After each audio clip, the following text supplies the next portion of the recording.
Hi, how you Hello. doing? What's up? Hello. Welcome back to Just a Side Quest. I am Maria. Oh, what's up? I'm John. John, also known as What's Up. What's up? I just started. It's like it's starting to feel like fall because it's been cold and rainy the last couple days, and I'm very excited about it. I busted out my knitting. I'm knitting all the Christmas gifts. Uh, I got to wear a sweater.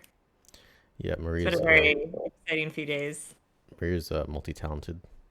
Not only does she do all of the art and thumbnail and DM and To be art. fair, the thumbnail is just changing the text of the episode each Hey, time. you did all the Photoshop stuff. Don't try to diminish your accomplishments. All right, this is You know, was looking at that the other day and I did the auto select tool in Photoshop and I'm realizing there's a bit by my hand and there's still like a bunch of background on there. It looks really janky. well now I'm still not gonna notice it. But Oh, I know it's immortalized forever. It's got to stay that way now. yeah, yeah, yeah. But yeah, you also DM and you're doing both things simultaneously. Well, not right now, but thank you. Um, yeah.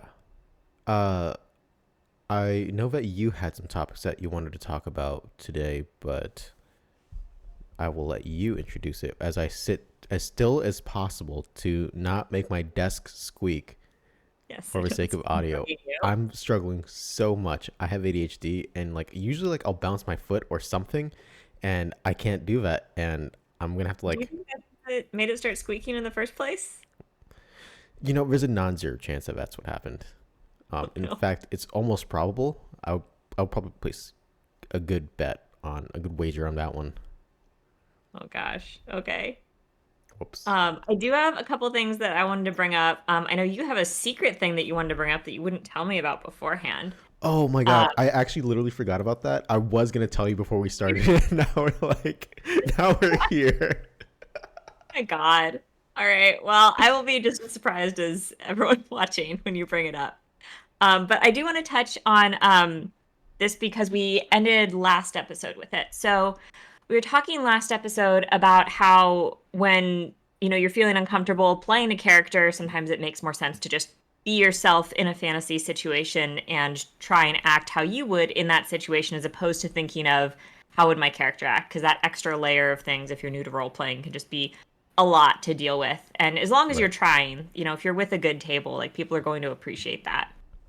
And I just wanted to bring up the importance of distinguishing your character narration between, like, distinguishing yourself from your character by way of narration if you are doing that. Because as a DM and as other players, sometimes it can be difficult to know what a player is saying and what a character is saying. And there are plenty of things where a player might be thinking this and saying it above table, but if they're not doing a voice for their character, or if their mannerisms or their cadence of speaking doesn't change when they're doing a character, it's very difficult for the DM to tell what is what. And I know for other players, it can be frustrating for the DM to narrate, like, oh, well, you say that, the person, stares at you confused, and then the DM will slip into their voice and start a role play. And the player will be like, oh, I don't say that out loud. That was above Right. table, That So, happens and all the time with players, all the time. I think it's a really common thing, and it's not the player's fault because obviously you're immersed in something and you're kind of switching back and forth, but that code switching is happening in your head. And so I thought maybe we could talk about helpful ways for players to distinguish between what their character is saying versus what they are saying, and also ways that DMs can encourage players to change the way that they are talking versus the way their character is talking, especially if the player isn't necessarily super engaged in role play. Because I think the last thing we want to do is make the player feel like we're punishing them, because obviously you want your players to be engaged in the story and you want them to role play, and making them feel like they've done something wrong is going to give you the opposite of what you want. Right. Yeah, no, I definitely agree. I think it's something that you brought up to me specifically too, where in one of my games that we were playing, you like it was like one of the first times we'd ever like interacted. Uh, you were doing a voice. You're Barbara with a Boston accent. Great character. She abandoned his campaign very shortly after, but You're giving me so much shit about that. yeah. Hey, you were one of a few people who like role played, so I appreciated it. It was a lot of a thing that some players will do. Well, we'll just say like, "Oh yeah, I want to try to convince shopkeep to give me a discount," and we're like, "Okay, roll persuasion check," and like that's the extent of it. There's no like actual like role play there. But it's just say what they try to do, which was something we talked about last episode too, where some people um, may not be as like quick or charismatic or intelligent or wise or whatever it is as their character, so they just say this is what I want to do, however that looks in your head, and you do a persuasion roll. Right. And I think too, like it's it's give and take because if you role play literally everything, you're never going to get anywhere. True. Or you're going to end up, role playing 3 days that, take, like 6 sessions, which for some players might be really fun. And for some players or for some DMs, like they might be hoping that you'll get to something else. So I think depending on what your strengths are as a player, it can make more sense to pick and choose the areas where you try and put effort into narration. Because if it's going to take you a lot of emotional energy, or like we call them fuck bucks, to You call them fuckbucks. yeah, you call it too now. Um, I usually say capacity, like, oh, I don't have a capacity for this, mhm. but yeah. But yeah, it might take you a lot more capacity. It doesn't sound as good. I don't have the capacity for this, or like Uh, your okay, so yeah.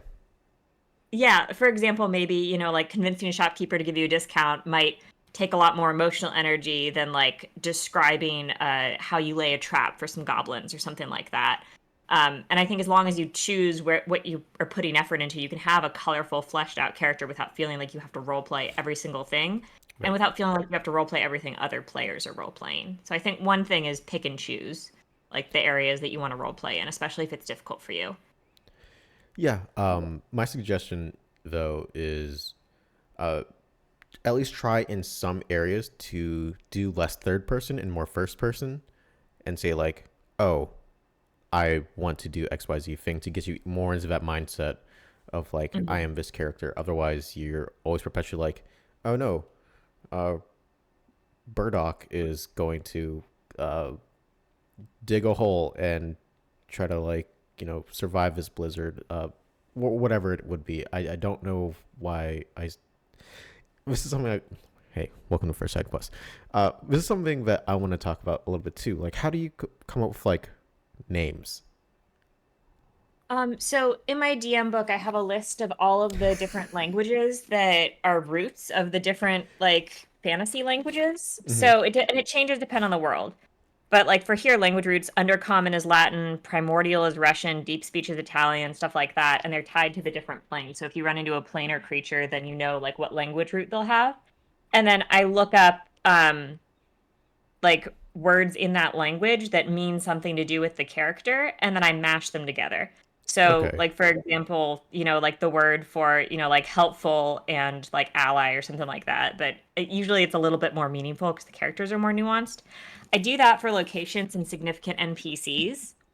Um, and then Fantasy Name Generator is a very good friend of mine, and I usually will have when players get to a town a list that's just a full page of randomly generated names for just random NPCs that aren't specific to something. And half the list is in pink and half is in blue, just to distinguish male versus female. Or you can put like an asterisk if I have it, some them, theys. And when I describe an NPC and they say, "Oh, what's your name?" I just flip to that, give that name, and then I write a little note next to that name as to who they are. So if the NPC comes up again, I don't forget them. And then if the NPC becomes important, I'll add them on another page of notes about that town or that place or that story. Okay. What if it's one of the things where it's like, oh, this is supposed to just like be a random like beggar that the PCs just decided to ask him like, oh, hey, where is you know town hall, and suddenly they were like invested in like your improv description of this NPC. We're like, oh, this poor guy. Oh, what's your story? Oh, you lost your kid and like you're still in a search room. All right, we're abandoning the main quest, and now you're a primary NPC, and you don't have a name for this character. What do you do? You just turn and you grab one of the names from your list. Oh, okay. We are very different people. Yeah. uh, I tend to just like make noises, and then Hmm. the first noise that starts it off, and then I'll just make something according to like what sounds kind of elvish, what sounds kind of Can you give me dwarvish. some? Can you give me? Okay, let's play a game. I'm gonna call out a race, and then I want you to give Oh me some no. NPC names for that race. Okay. Okay, All right, Goliath. Goliath, Hrolka. Nice. Grung. Okay, this is a little more nuanced because for me in my campaign, one of my players is Grung, and it's been established that um they kind of have like a Russian accent, uh, but like initially, like my immediate gut reaction was to say Lurt because that was the one that I made up on the spot already. Um, Okay. um, but like Pern is probably like something that I come up with. Okay. It's not like Like, anything related to like yeah. the language, but it's just like Lurt was just like an adorable little like kind of dumb cousin that turned into a companion because he couldn't be trusted on his own. They keep trying to like send him away, and like they'll run into him like a little like the next day, and he's like buried in a hole or something, like hiding from like a pack of wild dogs. And they're like, we can't leave this guy alone. We actually have to escort him and drop him off back at home or something. But they don't want to go back home. So he's just become like a reoccurring, like, you know, uh, comic relief kind of character. Okay, so they like pick him up, take care of him, leave him somewhere safe, and then run into him in a strange place again. Yeah. Okay, that's pretty fun. Yeah. Um, okay, lizard folk. Uh, oh man, I think this is the first time that I've run into like a lizard folk. It's probably something with like a lot of like hissing kind of like uh hmm oh wow, this one's stumping me. I normally I'm like, oh yeah, human or like elvish or dwarvish or like anything, but yeah, uh I might have to get back to you on this. This is probably one of the ones where I would like pause for a hot second and like improv for a little bit, like what they do when asked their name. Like, oh yeah, he kind of like shifts awkwardly on his left and right foot. It seems like he's hiding something from you, and which always like kind of piques the interest of my players, and they're just like, I want a little insight check. What is he hiding? While I'm desperately trying to like, fuck, what would be like a good like lizard folk name? Hiding Um, his identity. what's that? Hiding his identity. Yeah. Uh, but yeah, Krizka or something like that. Okay. What about Yanti? I why you're just throwing like the most obscure races I've had. I Well, don't. apparently, like giving you races that feel very similar to see if the Mm, way that you name them changes from race to race. Because I feel like Yanti and lizard folk, they're both like reptilian. sure. So do you just have like a set of names that you use for things that feel reptilian, or would they change distinctly based on the different races? Okay, I see what you're saying. They would probably still have like similar vibe. It'd probably be some like, uh, oh no, I almost said some like, my my voice started going like sterile. Like, oh no, that's not it. It's an uh, S word. Counts. yeah, yeah, sterile. And there's like, it's just a gag name now. You guys But weren't supposed to connect to this it's one. spelled like Daryl. Hmm. StairYll. There's an apostrophe in there somewhere too. Yeah. Daryl. Hmm. That works. Yeah. But yeah, that's typically how I go off of it. Maybe in Yanti and lizard folk, like draconic languages, if you put an apostrophe after the S, you pronounce it as a hiss. Like weird French has all those weird accent marks, and like you're not quite sure how to pronounce it. Whereas, like if you just look at the way you'd pronounce it in English, it's always wrong. But like maybe draconic, like people just say "s," but you're supposed to hiss it to, Mm, otherwise it means something drastically different. yeah, I I don't got know. you. Could be. It would be cool. Yeah, it would be something that like would be difficult to do if you don't pre-prepare the names, because then you have to like decide on the fly where you're gonna put the hiss in. I pre-prepare all my names. Um, Especially if players are going to a specific town where I know there's going to be like certain species, and I want to prep things for that. yeah, my players they go rogue all the time. I don't know where we're gonna end up in the next 5 minutes, much less like, in the next 3 hours. Mhm. Um, yeah, One thing, one thing that I want to call out that a fellow player of ours did for a campaign that I'm running is they have a tabaxi, and their canon for their tabaxi family was that all tabaxi names are acronyms. I love it. Yeah, it's adorable. So that was so fun. And so whenever I put a tabaxi in the campaign, I think of an acronym for their name. And it's been a lot of fun so far. But we have some alternate rules. Like sometimes it's they go by the acronym, but then sometimes they go by an abbreviation of one of the words of the acronym. Yeah. It's turned into like one of like the really fun games of like, I want to guess your name first. Yeah, Um, like guess the acronym. yeah, and it's But like, yeah, there's some that haven't been. Like there was Adfault, but it's with or Ad yeah, Adfault. It was always down for a Lark, but then she went by Lark. So I mhm. think you were trying to guess the Lark acronym, but it's a little different. But for the most part, they've been their acronym names. Yeah, I got one of them. I was Yeah, really I proud of that was one. really impressed with that. Um, yeah, I don't know. It was a lot of fun. I don't know. I don't remember what the question was initially, but I was like, hold on, I got a side quest. Let's Oh, you fucking were talking about player voices, and you were saying that in the first campaign that we played together, you weren't doing a voice. yeah. And Maria had like requested specifically, like, hey, could you like try to do a voice so that I can distinguish like who's talking? Like, is it you or is Mhm. it your character? I would And like to clarify this was like a peak COVID campaign when people were still figuring out online play and no one had their camera on. And so I think for some players, you can kind of tell by the way they're holding themselves whether or not they're in character. mhm. But John jumps above and below table a lot, and What's it up? was really difficult for me to tell. Yeah, we had the cameras off for like to accommodate for like one of the other players who didn't want to have the camera on, and so it was one of the things like, okay, no one, like we could all just have the cameras off. Like, okay, yeah, it's cool. It's not a big deal. I Um, They didn't tell me that though.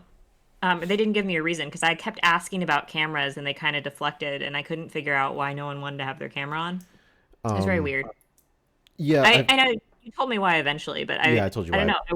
I didn't want to I'm like sure out them. I wouldn't have pushed for it if I had known. I wish I had been told. Well, now I feel like I have to like explain it, especially because it's like, okay, because like there's anonymity here. No one's gonna know who I'm talking about. But one person was having like issues with like gender identity, and I was like, it was later on after I'm like, oh my fucking god, I should have fucking realized it. It makes so much sense because we were playing as a changeling too, and I was like, oh son of a bitch. And then at that point it was like, I remember like when it was during one of our post game chats. It was just like me, them, and like one other player, and then like it dawned on me like, oh my god, this whole time, uh, I have just been like assuming pronouns. Like, what is your preferred pronoun? Both you and your character, and they're like, "Oh no, you were hitting it on the head, so you're fine." I'm like, "Okay, cool," but I feel like I should still ask. It's one of like it goes into like another topic that I don't necessarily want to dive into. Um, Yeah, but I I agree. It's you don't want to like push someone to talk about it. When people join my servers, I've asked them to put their pronouns in their server name for that server. And so far that's worked pretty well. You put your name and then your pronoun, then your character's name. yeah, it's one of those things that I struggle with personally. Um, not because like I'm opposed to it necessarily, but Mhm. from what I've heard and talking to different people, some people suffer very severe like gender dysmorphia, and when you like ask them, it's just like another like little reminder of like how much their body doesn't fit them, and it's like so like if we do have cameras on and I can kind of see what you're going for, I tend to just try to lean towards that, and by and large it's worked out for me because like I've had a couple of, like little heart to hearts where like someone's like been like, hey, I appreciate that, you know, you just treated me like a person, and you didn't like try to be like overly accommodating because it makes me feel like less normal, like I'm less of a normal person than other people. I'm like, yeah, I get it, but I also recognize it's not going to work for everyone too. Some people probably would prefer that. It just depends person to person, and just you know Yeah, I think it's really best not to assume because there are plenty of people who aren't trying to pass who still have gender dysmorphia. And I think what often helps is just instead of targeting one person, if normalizing it where everyone in the server puts their pronouns, or when you introduce yourself, you give your pronouns, and then that invites them to do the same if they want. Yeah, if that's like the established norm, yeah, it makes sense. By I and think large, as a DM, I try to establish that at my table, just with server names. But I know I'm not amazing at like being really conscientious about it. I am trying to get better. yeah. Uh, we are so far off like the main topic. I'm gonna pull us Yeah. back there if you don't mind. What's the voice thing you were talking about? Oh yeah. No voices. So yeah, normally when I play with a new group, I don't typically do voices. Um, but yeah, ever since like Maria pointed it out, like she couldn't really tell like what I was doing. I was like, okay. And she actually severely dislikes not only one of my character's mannerisms, but also their accent. Because they I speak in wouldn't third say, person. I would not say intensely dislikes. Mm-hmm. Mm-hmm. You asked me once if I thought they were annoying, and I do think they're annoying. But I would not have said that to you unless you asked point blank. Yeah. And I think they're still a very sweet character, and Mm-hmm. I love having them at the table. Mm-hmm. Mm-hmm. She hates him. I do not hate them. Mm-hmm. Yeah, you just don't like his voice, but it's fine. Uh, Would yeah. you like to give an example? What's that? Would you like to give an example? Oh, Paseri is very, very glad to be here and very glad to be part of this group. Paseri is not very intelligent per se. Well, maybe not. Maybe more not very wise. Yeah, I'd say Can wise more than intelligent. right. He just kind of does stuff.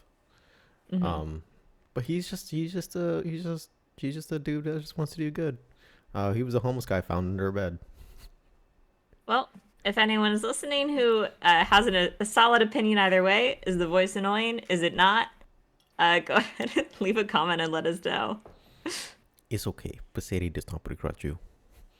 Not everybody is going to like Paseri. Sometimes Paseri does not like Paseri. This Also, area is very likable. This area just talks about himself in the third person a lot. yeah. Although I have been moving away from that. Yeah, I did notice that. Well, it seems like Mhm. you're going through like a pretty distinct character arc right now that a lot of Yeah. stuff about your past is coming up. Although I will say it's one thing that I like realized somewhat recently, like a month ago or so. Uh, but Apple's little automated helper voice thing picks up on the last part of Passeri's name because it's a little close, and when you say it with an accent, suddenly she just starts talking to you, and I'm like, no one's talking to you. Mind your business. Um, so yeah, It has been pretty funny because we can hear her interrupt during roleplay sometimes. yeah, it's very immersion breaking though. Yes, that's fair. Hmm. Not a lot of virtual assistants in old-timey fantasy world. Yeah, speaking of which, as far as like immersion goes, I found this fascinating because almost every game that I've played in, uh, I always have background music on, whether it be for like combat or like, tavern music or like traveling music. I have something playing in the background, and I discovered that Maria has absolute silence. Tell me more about this. I have an ongoing monologue in my brain while I have my DM notebook and like five separate Word documents opened while I'm trying to stay one step ahead of the players. And when I'm working on things that require a lot of brain power, music is incredibly distracting to me. Interesting. Because like I'm similar in that way. Like I have three monitors and I have a bazillion tabs going on at any given time when I'm DMing, especially. And I have some like documents. I used to play on Tabletop Simulator where you could like make these note cards, and uh, you could. I see you gesturing over to Oberon, maybe. No, Spice was like throwing a little ball around and being adorable, and I thought she was Oh, gonna bring it to me, but that's she fair. didn't. She just decided to come over and be an adorable little baby. This is Spice. She's You're 4 now, right?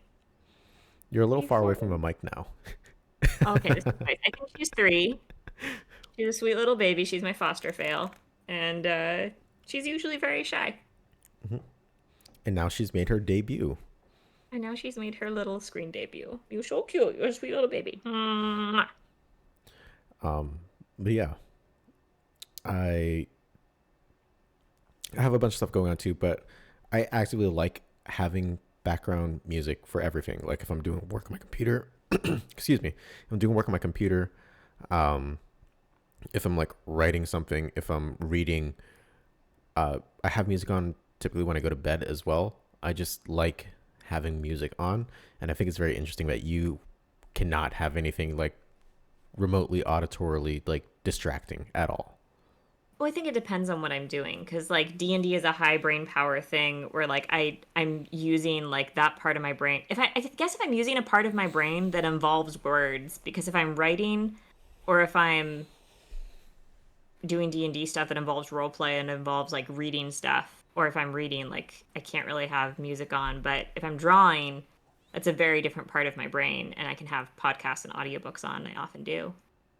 Yeah, I get that. I understand what you're getting at because like it's one of those things where like, okay, you're driving, and then you're trying to find out where some place is, and I feel like it's a universal thing. Everyone turns down their music as they're like trying to. You don't do that. No, I don't do that. You don't turn your music down when you're like trying to find like, okay, where the heck is this place? It's not showing up on a GPS. I'm like driving around these back roads. No. Granted, I have made the 5 hour drive to visit you maybe like 30 times now, and about half the time I get lost on the freeway still. So maybe there's something to that. Okay, are you listening to music or like a podcast or something? Yeah, usually. Okay, are you like distracted by I'm, that? Why, I'm like you looking missed for an exit or something? um well, the exit is confusing. Okay. There are multiple times when I'm supposed to merge onto like freeways and it's the signs are really confusing and my car GPS is a little bit weird where like it seems to tell me to turn at different spots. And I get panicked and confused and I don't want to swerve and so I just end up going the wrong way.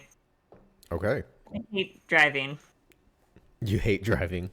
I hate Um, driving with passion. I would like to sit and play D&D instead, please. okay, that's fair. Um, Likewise, I've had a similar thing where sometimes like I'll be working like super late at night and our games start at 7:30 on Sundays or on Thursdays and I'll be late to session, but I'm like Mhm. I'm addicted. I love D&D. And so like I will join in from the road and like have like two phone mounts and one's like here and one's like over here by the door and like I'll have a character sheet on one and then I'll have Discord on the other. It's just so that I can This participate. is not a recommendation. This is not a We're not recommendation. endorsing this. This is a lesson to everybody. Hey, addiction's bad, all right? Whatever you're addicted to is bad. Okay, tone it down. Moderation. Yeah. What's the have you like what's like the longest spell that you've gone without playing D&D since you've like discovered it and like been like really like passionate about it? Like how long have you gone without playing or like DMing or like being involved in D&D in some capacity? I guess like a couple weeks because um well I DM, part-time as income and so since I got into D&D, there was like a year where I was just a player in one campaign where we played relatively infrequently and then I started DMing a home game every week, which I was very committed to, you know, playing each week and then I switched to DMing professionally every week and so I took a couple weeks off when I moved across the country. And I think that was the last time. Like, I guess there have been some weeks, when we've had to skip a week when I had to go to a wedding earlier this year and a couple other things. But for the most part, I am running 3 games a week. So unless something comes up that's I really need to, like cancel the session for, it's a big part of my income. So I almost always play. That's fair. Granted, it's been a long time since I've been able to play as a player. I'm bummed out. We actually were planning to play a modified Witchlight campaign. I was really excited about it, and the DM like canceled Same. last minute because their schedule was too busy. Yeah. So we need to look at DMs again. But I am excited to be playing in a game as well. Although of course I don't mind DMing. It's so much fun. Yeah, but if you had to choose, would you prefer to DM or would you prefer to play? I'd like both. Like I think if I could choose my ideal schedule, like right now I'm running 3 games a week. I would prefer to be running 1 game a week and the occasional one shot, and then maybe playing in 2 games a week. But I would still want DMing to be thrown in there, just probably not over 50%, you know? No, I get that. Definitely not 100%. It takes a lot of brain power. Granted, I'm running 3 entirely homebrew campaigns set in multiple worlds. Yep. So I do it to myself to some degree. I could just be running a module. That's fair, but also I don't know. I've never run a module. Um uh my main thing is like my like 6 7 year campaign now at this point. That's like homebrew. Oh, do you guys celebrate anniversaries for that? No, but I do celebrate birthdays. When it's your birthday, I give like a little reward for still being in a group and not being dead. Congratulations, you did it. You talked about the player or the character? Player. Okay.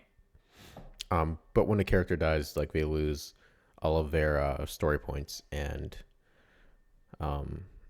Oh, did have I talked about this on a podcast yet? I think you mentioned it, Okay. but go ahead and re-abbreviate, I guess. Oh, so yeah, there are these series of cards that were like on Tabletop Simulator.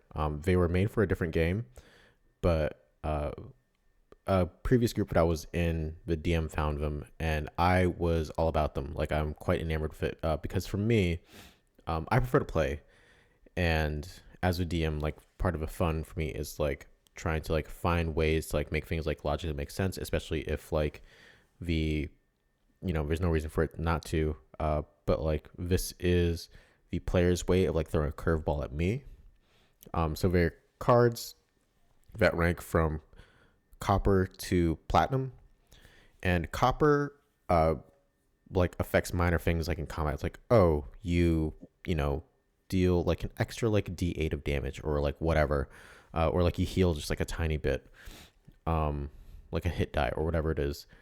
And it ranges all the way to like platinum cards where they drastically alter the narrative of a story so far.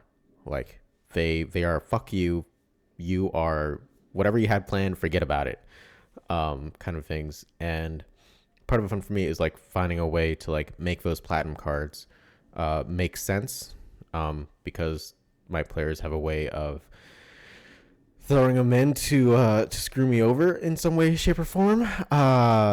Like I've had like a month's worth of like prep that I just had to like do away with, and it's not something that I can really come back to because it was on a little bit of a timetable. So whatever was gonna happen happened. Like for me, when I make my world is the world. Like the dragon was always there. You can run into it level 3, you run into it level 20. It's on you what you do with it. Things are just pre-established. It's fine.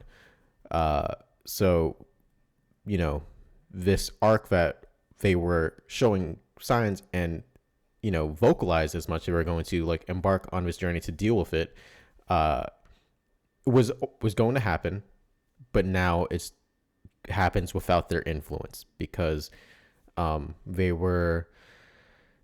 Oh boy, they kidnapped the prince. They kidnapped the queen, and now they're fugitives of the state, and they had to run and flee to a different country entirely. And yeah, bad things happen. Like It does. yeah, as players do. Um, yeah, I don't even know why I'm talking about this, other than like for me, You're shooting the story points. yeah, the story points. Like I'll instead of like DM inspiration, like I'll give DM inspiration for like, we'll do like a rotation basis. Like each player does a recap each week, on a rotational basis. If you do a recap, you get some story points. And then DM inspiration is for when I feel like you deserve it. And story points are for like when you do something like clever or like you have like a really good like roleplay moment, or you do you know okay, I'll be honest. One of them is like, if you really make me laugh, if you really get me, you're getting points for that. Uh, yeah, and so I don't know. It's one of those things that I like to have different carrots to like wave in front of my players' faces. Um, so what do you use besides like DM inspiration, or is it just DM inspiration?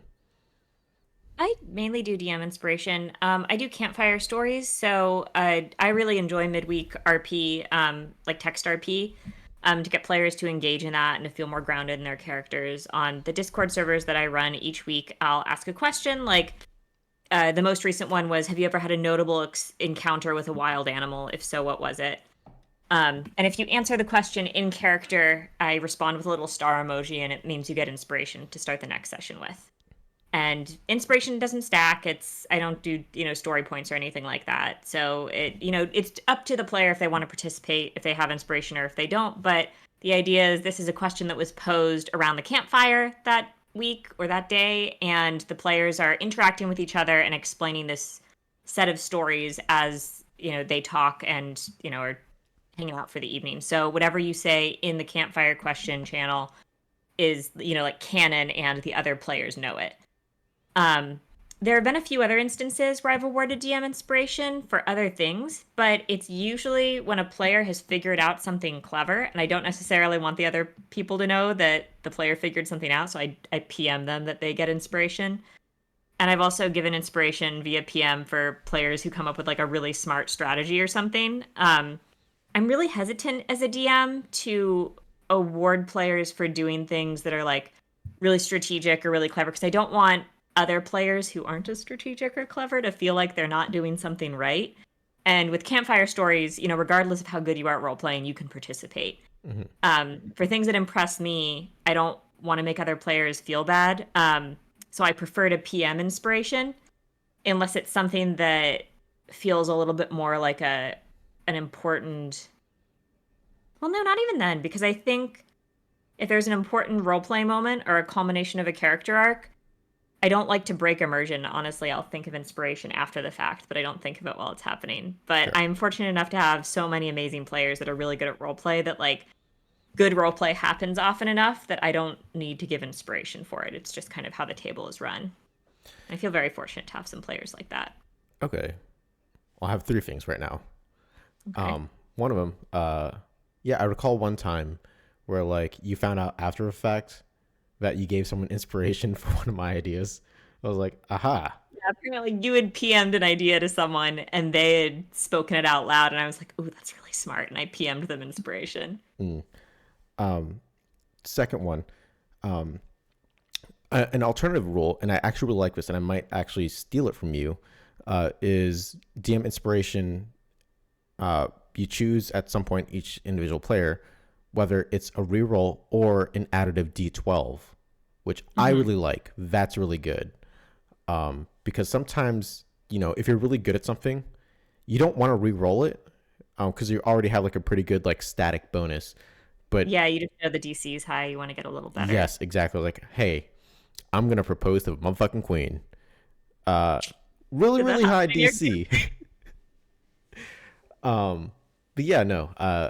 Obviously that almost is never gonna work. But it's like the hyperbole of like, okay, this is like so far out of like the range of like attainable. This is like probably the only way you could probably achieve something like that. I'm trying to think of like another example that like you might want to use something like to break like a DC 25 check. Uh, Yeah, I mean, there have been a couple DC 30 checks that I've thrown at you guys that you've used inspiration, a mixture of DM and Bardic inspiration to blow past. to be fair, we also are like fairly high level in one of your Yeah, you campaigns guys, and the one I'm expertise. thinking of, you're 11 now, I think.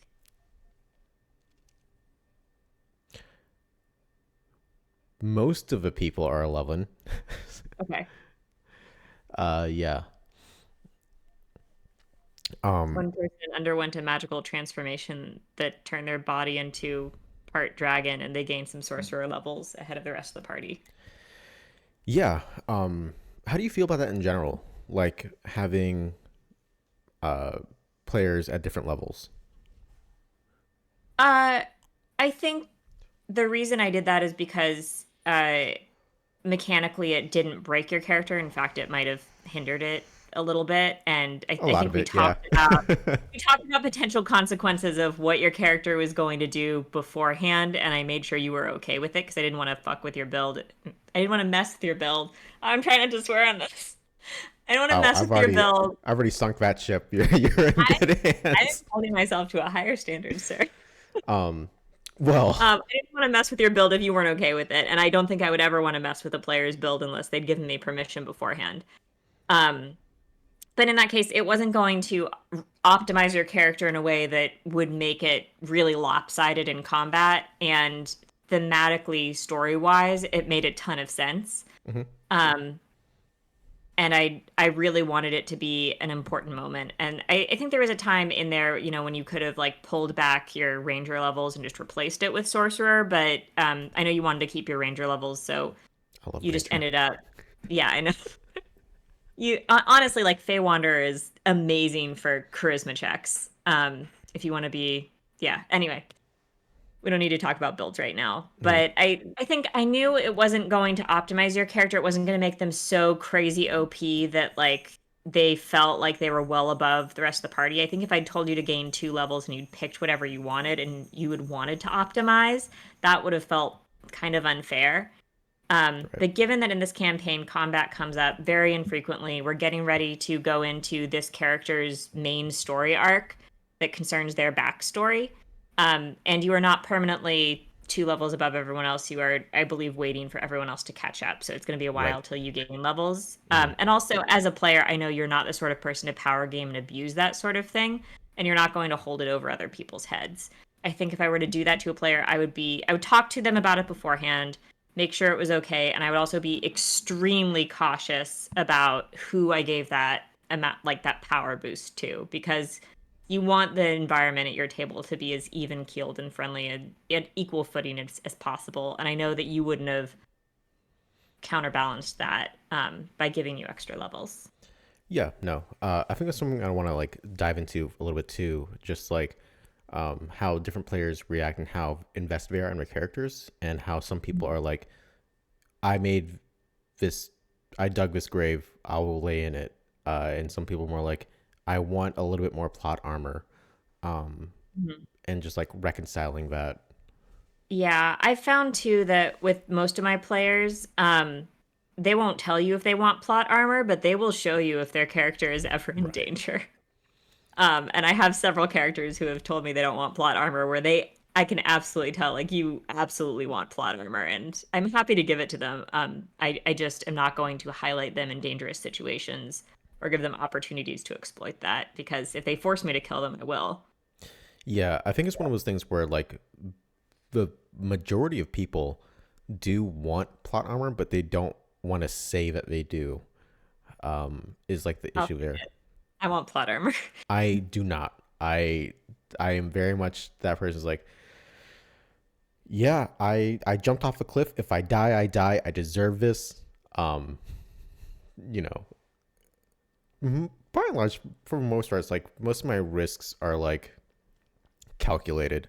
Um, Even if they do seem kind of crazy in the moment, it's like, okay, hey. Uh, but that being said, like I like having like stakes.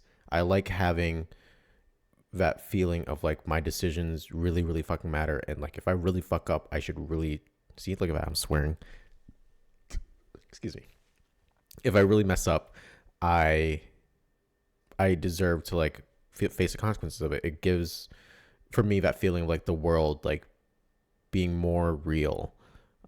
Like yes, we are the heroes, but hey, not all heroes make it, right? Mhm. Yeah, and I think it really takes a special kind of player to actually be okay with that and say they're What okay are you with it, trying to and it's very say? difficult to feel it out. Um, No, just what we were talking about before, where people often say they don't need plot armor. And as the DM, it's, kind of up to you to suss it out. But if a character dies, there are so many ways characters can come back. You can Right. have somewhat, an NPC in there that knows resurrection, or a druid that knows reincarnation. You can have, like a side quest where, you go into the ethereal plane and like grab their soul or something. I had that, You yeah. can We Yeah, did a soul there are a heist. We lot did a of soul heist. things. Yeah.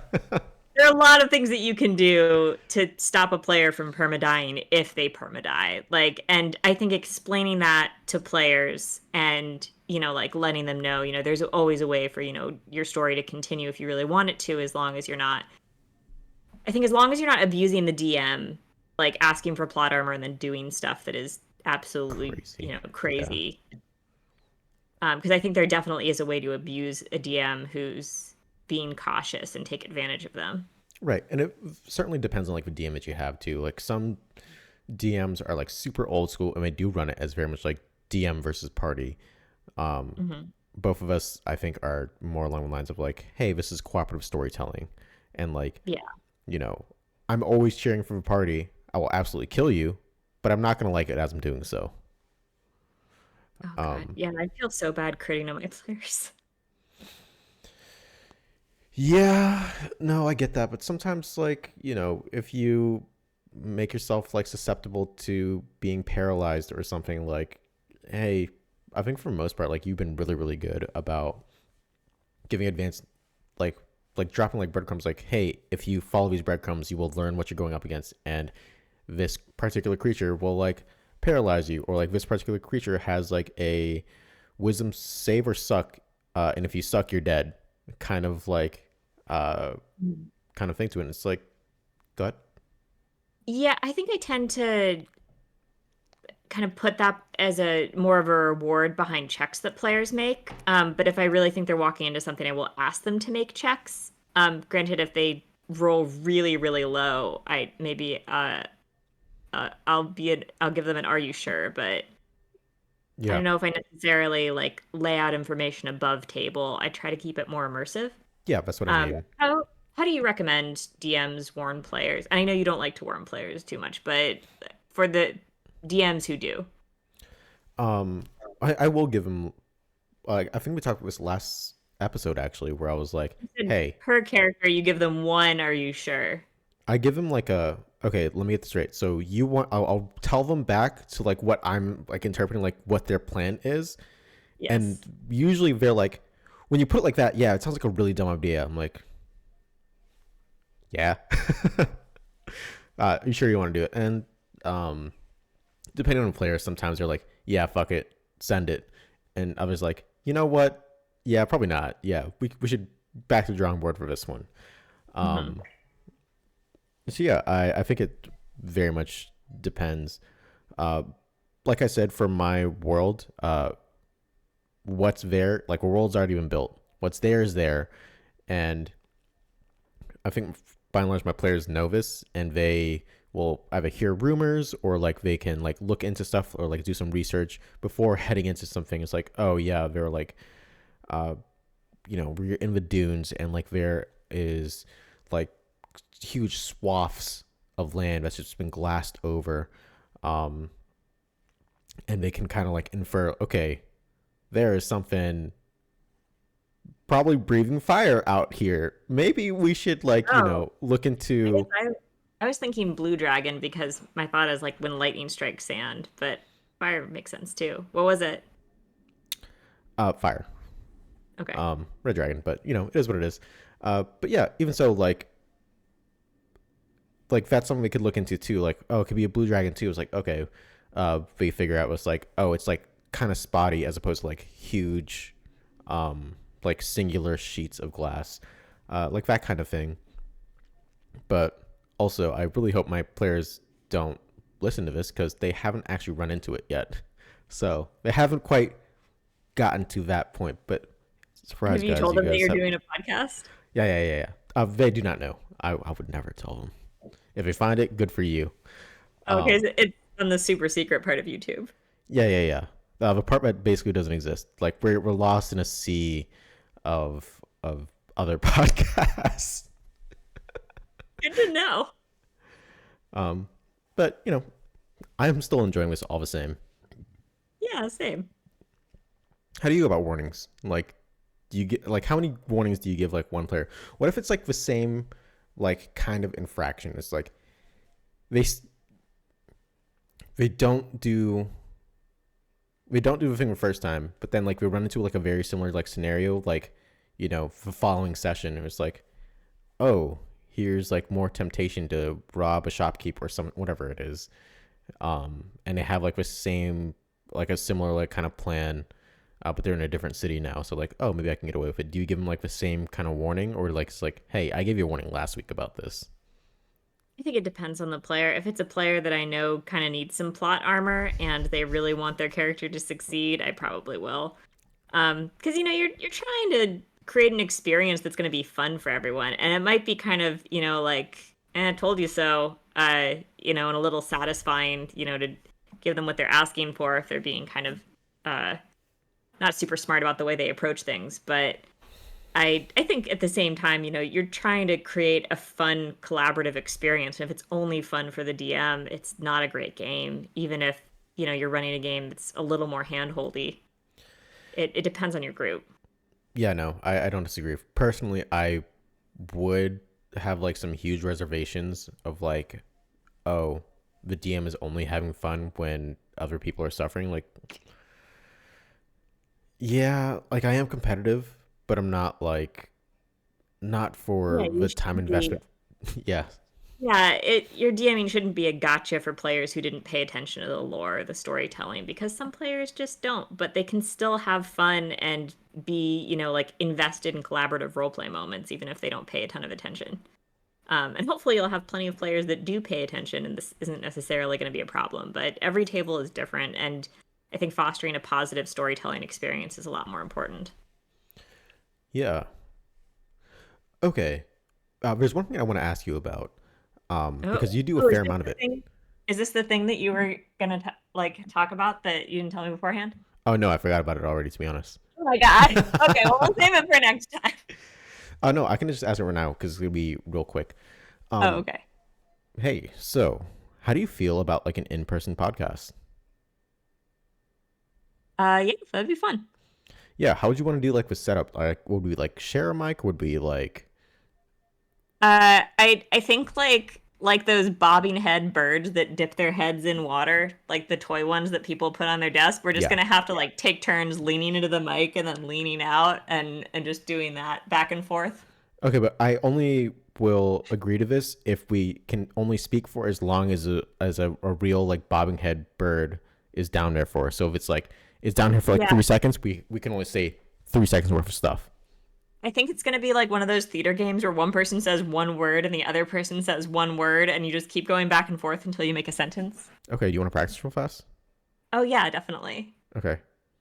I Am going to cry tomorrow because of the really sad dog who lives but also. died. Yeah, so that then we can talk about Schrodinger's dog, I guess. Yeah. Um, I had to make it sad somehow. It's like a really sad dog that lived but died. It's like, oh, you cried for some reason. Um, it's gonna be an Sometimes you cry. interesting story. The dog is just so cute and wholesome. Oh, okay. It was happy tears. Got it. Trying to look at my dog now, but I think he's abandoned me. Hmm. Uh, well, a cat came in, so cats and Yeah, dogs. Spice is still here, so there's at least one animal in the room. Yeah. Oh boy, I forgot the question. What was it? Oh, I Da-da-da-da-da. don't remember. I don't remember either. That's the problem. Okay, well, we'll pick up next time with it. Will we? I don't know if we will. I What well, was I the just know we've initial? been going for like an hour. I've got a tiny little notepad here. I'll write it. We'll play it back, and I'll write it down for next time because we actually didn't get to the first of the two things I wanted to bring up during this hour. We got kind of distracted. So I'll put a little star next to that, and we'll add whatever you were asking earlier next time too. Maybe get to one of those 2 points. Yeah. Well, I'm John, I'm Maria. and this was just a side quest. No, thanks for listening. All right. Bye. I love you guys.